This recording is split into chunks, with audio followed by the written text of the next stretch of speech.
13th of November 2016. This is Sylvia Shivamurthy and you're listening to the newspaper reviews on www.athavaneng.com. Let's now look at the paper highlights from today's newspapers.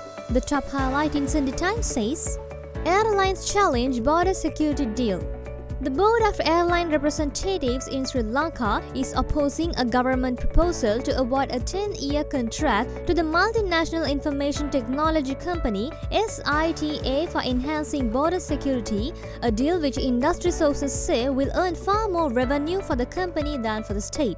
Each passenger flying into and out of Sri Lanka will be taxed $5 on their two-way tickets for these services, a fee that airlines say is much too high, but under the proposed agreement, a higher percentage of tax will go to SITA, industry sources said.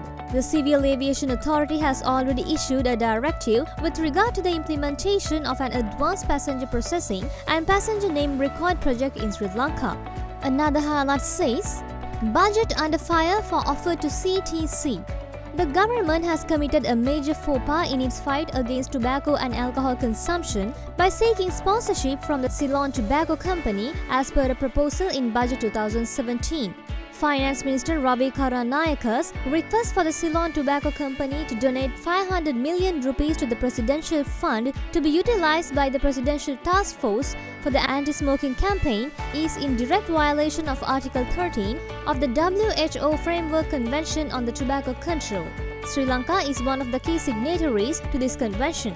Health sector experts said it was contrary to President Maithripala Sirisena's pronouncements in Sri Lanka and on the international arena on the devious ways the tobacco industry uses to get involved in policy issues.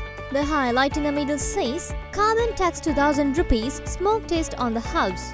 The proposed carbon tax for motor cars will cost the owners 2,000 rupees a year, the government has decided. The tax will come into effect from next year, replacing the practice of paying private companies for emission tests, for which motor car owners now pay 1,100 rupees for a year. Accordingly, all vehicle owners will have to pay the carbon tax to the Department for the Registration of Motor Vehicles after they obtain a grain test certificate from a private company free of charge. And the highlight at the bottom says, Biggest road project going to big rigging Japanese company. The road construction arm of Taisei Corporation, a Japanese firm tipped to receive the contract for the costly third section of the Central Expressway, was charged with bid rigging by the Japan Fair Trade Commission earlier this year. Let's now move to the paper highlights in Sunday Observer. The top highlight says, New Public Enterprise Act to be introduced. State-owned enterprises will be restructured to reach optimal performance levels, Public Enterprise Development Deputy Minister Iran Vikramaratne told the Sunday Observer. He said the ministry hoped to introduce a Public Enterprise Act to Parliament soon. The act, still in preliminary stages, will set up a Public Enterprise Board tasked with overseeing the boards of individual state-owned enterprises, Vikramaratne said. Another highlight says, Authorities alert on emerging cocaine network.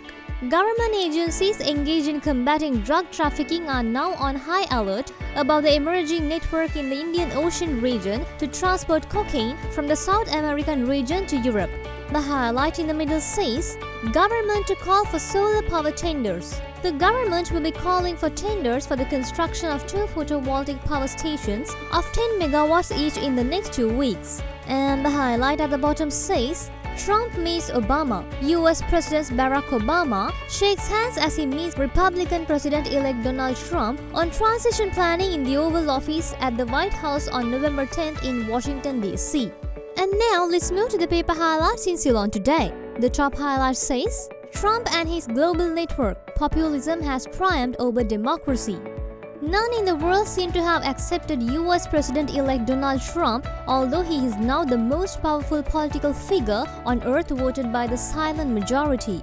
His win is as shocking as Hillary Clinton losing to him. Not only US media, but international scribbles and cartoonists too caricatured Trump to be an awful, clownish and dreaded man as never in the history of United States of America's presidency. The highlight in the middle says, Sauce for the goose, not sauce for the gander. Another highlight says, Water tariff up. The Sri Lanka Water Supply and Drainage Board has decided to increase the water tariff by 30% effective 1st December. A fixed tariff of 250 rupees will be added to the bill.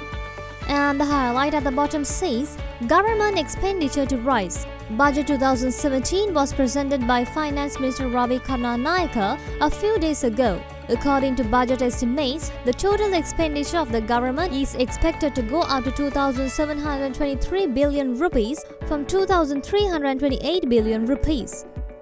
That's all for today's newspaper highlights, and we'll get back to you with more news tomorrow. Thank you.